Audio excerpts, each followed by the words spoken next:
सड़कें सुनी हो जाएंगी तो संसद आवारा हो जाएगी। तो संसद आवारा ना हो जाए, सत्ता पे अंकुश के रूप में काम चलता रहे। चूँकि विपक्ष तो आज बिल्कुल मौन है, विपक्ष अपने घरों में बैठा हुआ है। ये इस देश के किसान का दुर्भाग्य है। कृषि प्रधान ये देश है भारत, और किसान का पिछले 3 सालों से गन्ने के दाम नहीं बढ़े। फसल बो दी, गन्ना बो दिया, हमें हमारी फसल के दाम का ही नहीं पता चलता। जब हम उसको बेचना भी शुरू कर देते तब तक दाम का नहीं पता चलता। भाई विधायक जी बन गया या कोई सांसद बन गया या कोई बड़ा अधिकारी बन गया तो उसे तो फुर्सत नहीं है भाई। एसी कमरे से वो बाहर निकलेगा तो उसको धूप लगेगी, रंग काला हो जाएगा। देश वार्ता में आपका स्वागत है। मैं हूं अजहान अंसारी। इस वक्त हमारी मौजूदगी ज़िला बिजनौर में है और हमारे साथ बातचीत करने के लिए भारतीय किसान यूनियन अराजनीतिक के युवा उत्तर प्रदेश अध्यक्ष हैं, जो कल 5 मई को एक बड़ा प्रदर्शन लखनऊ में करने जा रहे हैं। क्या कुछ मुद्दे होंगे और किन मसलों को लेकर जो किसान हैं वो फिर लखनऊ की सड़कों पर होंगे? सीधा दिगंबर सिंह से बात करेंगे। दिगंबर सिंह जो हैं वो बड़ी चर्चा में रहते हैं और अलग अलग मसलों को लेकर वो जनता के, खासकर किसान के मसलों को लेकर सड़कों पर दिखाई देते हैं। तो दिगंबर जी, बहुत बहुत स्वागत है देश वार्ता। धन्यवाद, बहुत बहुत धन्यवाद। कल आप फिर जो है सड़कों पर होंगे, आपने आह्वान किया है, और क्या क्या मुद्दे रहेंगे और कितने लोग जो हैं वो लखनऊ में इकट्ठा होंगे कल? देखिए, किसानों की तमाम समस्याएं ऐसी होती हैं। हमारे पुराने बुजुर्गों ने कहा है कि अगर सड़कें सुनी हो जाएंगी तो संसद आवारा हो जाएगी। तो संसद आवारा ना हो जाए, सत्ता पे अंकुश के रूप में काम चलता रहे। चूँकि विपक्ष तो आज बिल्कुल मौन है, विपक्ष अपने घरों में बैठा हुआ है। किसान की देखने और सोचने वाला कोई नहीं है। तो कल जो विषय होंगे, ये इस देश के किसान का दुर्भाग्य है। कृषि प्रधान ये देश है भारत, और किसान का पिछले 3 सालों से गन्ने के दाम नहीं बढ़े। अभी भारत सरकार ने 15 रुपये अभी 10 दिन पहले घोषणा की है, तो वो 15 रुपये गन्ने के दाम बढ़ाए, लेकिन उत्तर प्रदेश के किसानों को उसका लाभ नहीं मिलने वाला। चूँकि उत्तर प्रदेश सरकार जो रेट घोषित करती है वही जो है उत्तर प्रदेश के किसानों को मिलता है। जो केंद्र सरकार लागू करती है वो उन राज्यों को मिलता है जिन राज्यों में रिकवरी के आधार पर गन्ना तय होता है रेट। एक ये विषय है। दूसरा विषय बजाज ग्रुप की हैं, मैडम ग्रुप की शुगर मिलें हैं। वो शुगर मिलें, लगभग ऐसी शुगर मिलें 20 शुगर मिलें उत्तर प्रदेश के अंदर चल रही हैं, जिन्होंने अभी तक गन्ने का भुगतान किसान का नहीं किया। पूरा सीजन किसान का गन्ने का निकल गया, पूरा गन्ना जो है शुगर मिलों में जा चुका है, लेकिन आज भी गन्ने के पेराई सत्र के 3-3 महीने के, 4-4 महीने के भुगतान किसान के रुके हुए हैं। तो एक विषय गन्ना भुगतान का है। चकबंदी विभाग में जिस तरह से भ्रष्टाचार है, और चकबंदी विभाग के द्वारा जिस तरह से चकबंदी इसलिए की जाती थी कि किसानों की ज़मीनों को एक जगह किया जाएगा, लेकिन आज चकबंदी के अधिकारी प्रॉपर्टी डीलर बन गए, चकबंदी के अधिकारी किसानों को लूटने वाले बन गए। वो बड़ी डकैती चकबंदी विभाग के लोग डाल रहे हैं। चकबंदी विभाग के विषय हैं, वहाँ बुंदेलखंड के कुछ विषय हैं। बुंदेलखंड में पानी की बड़ी समस्या है, लेकिन पानी की समस्या केवल किसान के लिए और आम जनमानस के लिए है। वहाँ बड़ी बड़ी कंपनियाँ लिफ्टर मशीन ने लगा के जो नदियाँ, वहाँ बेतवा नदी और दूसरी नदियाँ हैं, वहाँ पहाड़ों को तोड़ने का और नीचे से 150-150 फीट नीचे से रेत खींच रही हैं। उनके लिए कोई समस्या नहीं है। तो वहाँ बुंदेलखंड के किसानों की समस्या, किसानों को पानी को नहीं मिल पाता। तो इन सब समस्याओं को लेकर कल 5 तारीख को लखनऊ में एक कार्यक्रम है संगठन के द्वारा। बहुत ज़्यादा ताकत या बहुत ज़्यादा किसानों से अभी हमने नहीं कहा है। हमने ये कहा कि हर जनपद से कम 100 लोग आ जाएं, तो 5-6 हज़ार लोग लखनऊ के अंदर इकट्ठा होने की उम्मीद है।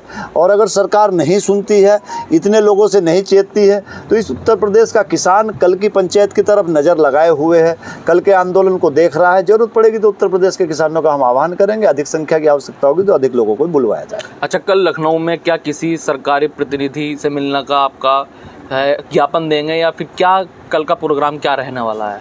तो ज्ञापन का तो कोई ऐसा कार्यक्रम नहीं है। ज्ञापन हम दे चुके हैं पहले ही। हम सरकारी कार्यालय के बाहर जाके बैठेंगे। हम तो किसान हैं, किसान से तो उत्तर प्रदेश के राजनीतिक शक्ति प्रदर्शन रहेगा कल। बस शक्ति क्या, हम तो अपनी बात कहने जा रहे हैं जी। किसान अगर ताकतवर होता तो किसान की कोई सुनता, किसान ताकतवर नहीं है, इसीलिए रोने के लिए जा रहे हैं, अपनी समस्याओं को लेकर रोने के लिए हम जा रहे हैं। तो क्या लग रहा है क्यों किसानों की समस्या हमेशा से बनी रहती है, चाहे वो एमएसपी का मुद्दा हो, आज तक बना हुआ है, कई ऐसे मुद्दे हैं, सरकार क्यों नहीं सुनती है, क्या नाकामी है, किसकी वजह से ये सारी चीज़ें हो रही हैं, क्यों सरकार नहीं सुन पा रही है? इस देश के अंदर जो आज राजनीतिक माहौल बदला है, किसान के नाम पे इस देश में वोट नहीं है। सरकारें डरती हैं वोट से कि कौन हमारी सरकार बनाएगा, कौन हमारी सरकार गिराएगा। ये एक बड़ा कारण है कि किसान के नाम पे वोट ना होना और किसी भी ऐसे प्रतिनिधि का लोकसभा और विधानसभा में ना जा पाना जो वहाँ किसान की बात करे। आज कोई अगर जनता में के बीच में रह के काम करता हो व्यक्ति, और वो गरीब व्यक्ति हो, रात दिन समाज सेवा में लगा रहता हो, तो वो चुनाव नहीं जीत सकता। जनता भी बदली है, इसके लिए जनता भी जिम्मेदार है।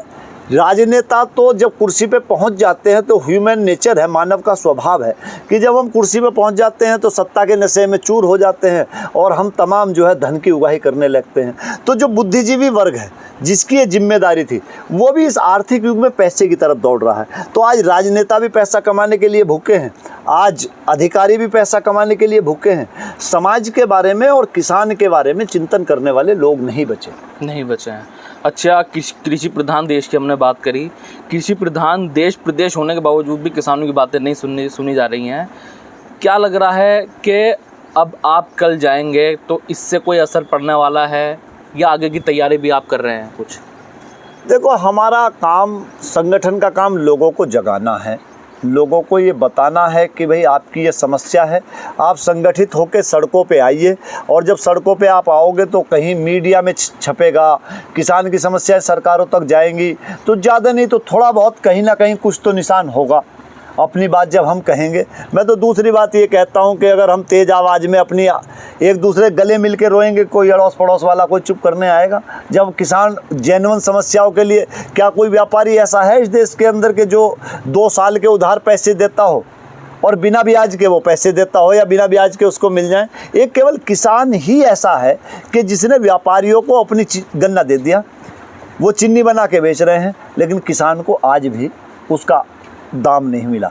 आज भी इस देश के अंदर अब सरकार अगर आज हमें हमारे गन्ने के दाम बता दे, तो हमें अगर उसमें मुनाफा आएगा, हमें औसत आएगा तो हम गन्ना बोएंगे, अगर औसत नहीं आएगा तो हम गन्ना नहीं बोएंगे। हमने फसल बो दी, गन्ना बो दिया, हमें हमारी फसल के दाम का ही नहीं पता चलता। जब हम उसको बेचना भी शुरू कर देते तब तक दाम का नहीं पता चलता।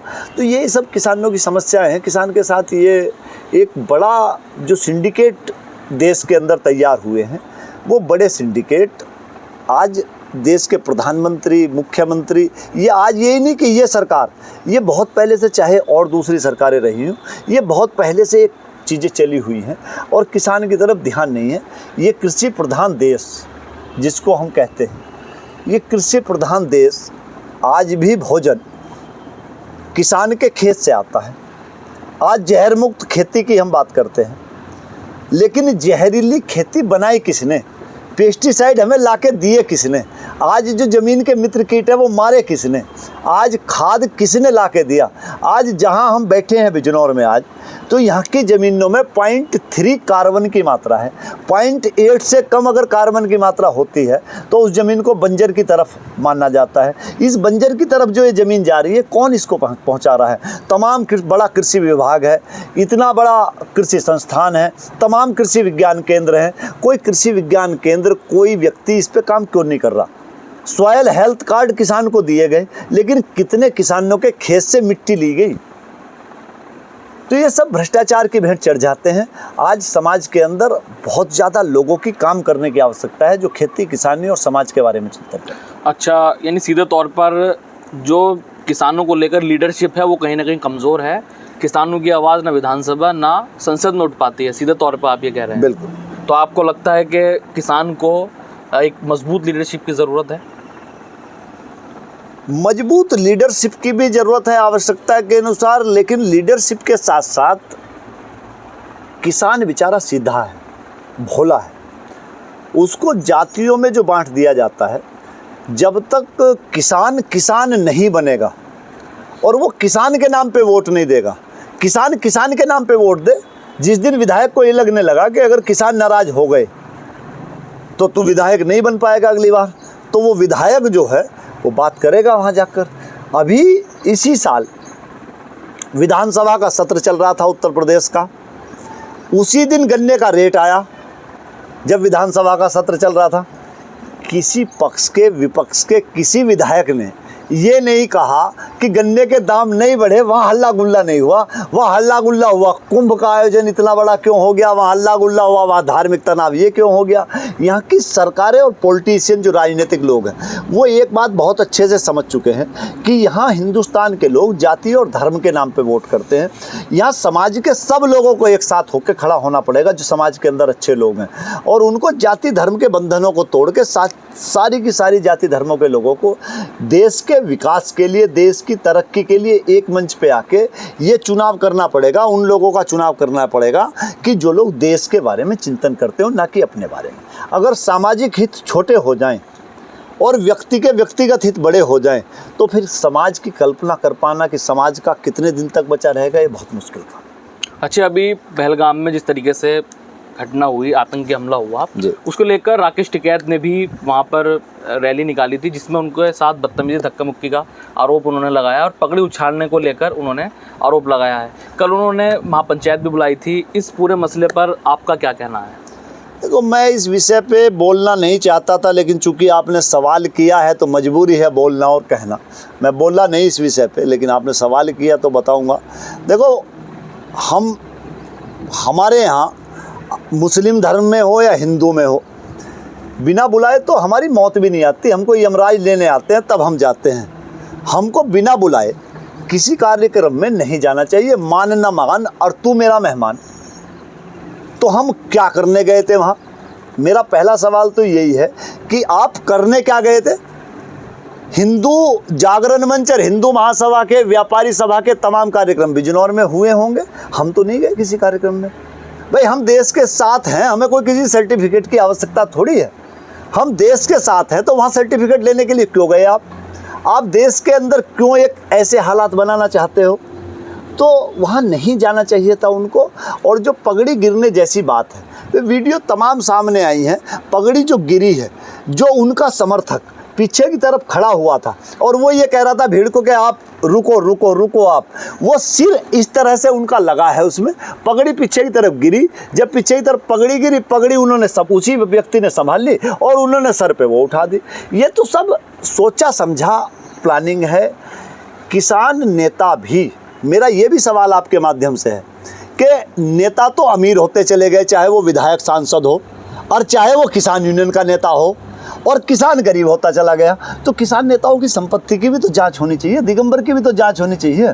दिगंबर की भी तो क्रेडिबिलिटी है, दिगंबर का भी तो ये है, दिगंबर की भी तो जांच पड़ताल होनी चाहिए। दिगंबर जिनके दम पे नेता है, जिनके भरोसे पे नेता है, तो उनके साथ मैं कहीं धोखा तो नहीं दे रहा, उनको कहीं बेच तो नहीं रहा। तो मेरी जांच पड़ताल होनी चाहिए उस विषय पे। तो किसान नेताओं को भी इन सब चीज़ों से बचना चाहिए। और दूसरी बात मैं ये कहना चाहूँगा कि ना तो हम इंजीनियर, ना हम वैज्ञानिक, ना हम राजनीतिज्ञ है। हम तो एक किसान आदमी हैं, किसान के लिए संघर्ष करते हैं, आंदोलनकारी हम लोग हैं। तो हमें जिस विषय का पता ना हो उस विषय पे हमको वो नहीं देना चाहिए अपने विचार दे। हम ज़बरदस्ती ऐसे नहीं करना चाहिए। अच्छा, अभी सरकार का मतलब उम्मीद की जा रही थी कि पहलगाम मसले को लेकर पाकिस्तान को एक बड़ा जवाब दिया जाएगा, लेकिन सरकार जातीय जनगणना करा रही है। तो दिगंबर जी क्या कहते हैं कि क्या किस टाइमिंग पर आपकी क्या प्रतिक्रिया है कि इस वक्त जातीय जनगणना बल्कि पहलगाम को बदला ना दे करके, इस तरह की आवाज़ें जो हैं? देखिए, इस देश के अंदर वर्तमान समय में हमारे हिंदुस्तान की, हमारे भारत की ये पहचान रही है कि जब जब कोई देश को तोड़ने वाली ताकत ने कोई हरकत की है तो पूरा देश एकजुट होकर खड़ा हुआ है। आज भी पूरा देश एकजुट होकर भारत सरकार के साथ खड़ा है और भारत सरकार से यही मांग पूरा देश कर रहा है कि जो ये आतंक का जो नासूर है, जो बार बार पनपता है और हमारे देशवासियों को चोट कर पहुँचाता है, इसको एक बार समूल नाश कर देना चाहिए। ये तो एक बार करना पड़ेगा। जो भी कुर्बानियाँ हम देशवासियों को देनी होंगी उसके लिए हमारे देश के, हमें पता है कि अगर युद्ध कल शुरू होगा तो हमारे ही बच्चे फौज के अंदर हैं, किसी सेठ के बच्चे नहीं हैं फौज के अंदर। उनकी तमाम लाशें आएंगी, तमाम लोग शहीद होंगे, तमाम लोगों की शहादत होंगी, लेकिन हम वो शहादत देने के लिए तैयार हैं। लेकिन रोज रोज के रोने से एक बार रोना ठीक है। ये जो रोज का जो विषय है, रोज का विषय जो बना हुआ है, इस पे भारत सरकार को काम करना चाहिए। पूरा देश भारत सरकार के साथ खड़ा है। अच्छा, आखिरी सवाल मेरा, बिजनौर को लेकर अगर हम बात करें तो बिजनौर में किसानों से लेकर और भी मसले हैं। आपने बिजनौर एक्सप्रेसवे, गंगा एक्सप्रेसवे का भी मसला उठाया था, और भी तमाम ऐसे मुद्दे हैं। तो क्या लग रहा है सरकार जो है मुद्दों पर ना ध्यान दे के धर्म की राजनीति पर ज़्यादा ध्यान देती है? मैंने अभी पहले भी कहा कि यदि बिजनौर की जनता विकास की बात करेगी तो जनप्रतिनिधियों को करनी पड़ेगी। जैसे आपने अभी गंगा एक्सप्रेसवे की बात कही, तो गंगा एक्सप्रेसवे को लेकर मेरा बड़ा ओपिनियन मेरी ये है कि बिजनौर की कनेक्टिविटी अगर दिल्ली से, लखनऊ से, इलाहाबाद से आसान होगी तो बिजनौर का किसान भी संपन्न होगा। 2021 से मैं लगातार गंगा एक्सप्रेसवे की बात को लगातार मुख्यमंत्री जी के सामने, लगातार जनप्रतिनिधियों के सामने उठाता चला आया, लेकिन बिजनौर का कोई भी जनप्रतिनिधि इस पे बोलने के लिए तैयार नहीं हुआ। जब जनवरी माह में 24 जनवरी को एक कैबिनेट की मीटिंग इलाहाबाद में बुलाएगी, उस कैबिनेट की मीटिंग में माननीय प्रभारी मंत्री जी जो बिजनौर के हैं, वो चूँकि विधायक मुजफ्फरनगर से हैं, तो वो बिजनौर के बारे में प्रभारी मंत्री भले ही हों, वो बिजनौर के बारे में नहीं सोचेंगे। उनको सोचना है मुजफ्फरनगर के बारे में, विधायक बनना है दोबारा, तो तभी वो प्रभारी मंत्री बन पाएंगे। तो उन्होंने मुजफ्फरनगर से सर्वे कराने के लिए अनुमति ले ली और उसको फेसबुक पर ट्वीट कर दिया और ट्विटर पर डाल दिया कि गंगा एक्सप्रेसवे बिजनौर से होकर निकलेगा, जो कि निहायत ही झूठी बात थी। एक मंत्री को इस तरह की बात नहीं करनी चाहिए थी। उस पर हमने सारे जनप्रतिनिधियों को चिट्ठी लिखी, हमने लोगों से जाके कहा, तो बिजनौर खड़ा हुआ। जब बिजनौर खड़ा हुआ तो बिजनौर ने मजबूर कर दिया कि सारे विधायक और सांसद लाइन में लग के ये कह रहे थे कि गंगा एक्सप्रेसवे बिजनौर से बनना चाहिए। वो दिगंबर की ताकत नहीं, वो जनता की ताकत थी बिजनौर की, जो सारे जनप्रतिनिधि कह रहे थे। आज भी वो गंगा एक्सप्रेसवे सर्वे में पड़ा हुआ है। बिजनौर के जनमानस को लगातार अपने अधिकारों और हकों के लिए इन जनप्रतिनिधियों को जगाना पड़ेगा। भाई विधायक जी बन गए या कोई सांसद बन गया या कोई बड़ा अधिकारी बन गया तो उसे तो फुर्सत नहीं है भाई। एसी कमरे से वो बाहर निकलेगा तो उसको धूप लगेगी, रंग काला हो जाएगा। तो रंग काला होने की चिंता है उनको, कहीं कोई धूल से वायरस ना हो जाए। इन तो नेताओं को तो चुनाव के समय जनता की याद आती है, नहीं तो वैसे तो इन्हें वायरस का खतरा रहता है कि वायरस ना हो जाए। तो ये सब विषय है, जनता को जागरूक होना पड़ेगा। बिजनौर के विकास की अगर हम बात करें, हमारा जनपद बहुत सीधा जनपद है। हमारे जनपद में निवास करने वाले लोग बहुत अच्छे लोग हैं। ये ऐसे इतने अच्छे लोग हैं, इतने सीधे लोग हैं कि अगर इनको बताया जाए, कहा जाए, समझाया जाए तो ये वही काम कर लेते हैं, करने को तैयार हैं, सीखने को सबसे आगे रहते हैं। बिजनौर विदुर की धरती है, बिजनौर महाराजा भरत की धरती है। यहाँ से हमारे देश का नाम भारत बिजनौर से पड़ा, लेकिन विकास से कोसों अगर दूर है बिजनौर, तो वो यहाँ की राजनीति है। राजनीतिक रूप से कभी भी बिजनौर में, अगर पश्चिमी उत्तर प्रदेश के लीडरशिप की हम बात करते हैं तो मेरठ मुजफ्फरनगर की बात करते हैं, बिजनौर कभी भी कोई ऐसा नेता नहीं पैदा कर पाया जो नेता पूरे पश्चिमी उत्तर प्रदेश को या पूरे उत्तर प्रदेश को नेतृत्व दे सकता हो। तो बिजनौर को ऐसे नेताओं की आवश्यकता है जो पूरे उत्तर प्रदेश का नेतृत्व कर सकते हो। बिजनौर के अंदर क्षमताएं हैं। जहाँ का नेता होगा, जहाँ से चुना जाएगा, वो अपने घर की बात करेगा, अपनी मातृभूमि से प्यार होता है। तो ये समस्याएं हैं। चलिए, बहुत बहुत शुक्रिया। हमारे साथ बातचीत कर रहे थे भारतीय किसान यूनियन अराजनीतिक के युवा उत्तर प्रदेश अध्यक्ष दिगंबर सिंह, जिन्होंने अपनी बेबाकी से राय रखी है। कल 5 मई को लखनऊ में किसानों को बुलाया है और कई तमाम मुद्दों को लेकर कल लखनऊ में संगठन कार्यकर्ताओं का और पदाधिकारियों की वहाँ पर बैठक होगी और उसके उलट देश में चल रहे मुद्दों पर भी, चाहे वो जातीय जनगणना हो या पहलगाम वाला मुद्दा हो, उस पर भी अपनी बेबाकी से राय रखी है। फिलहाल देश वार्ता में अज़हान अंसारी को दीजिए इजाज़त। जय हिंद, जय भारत।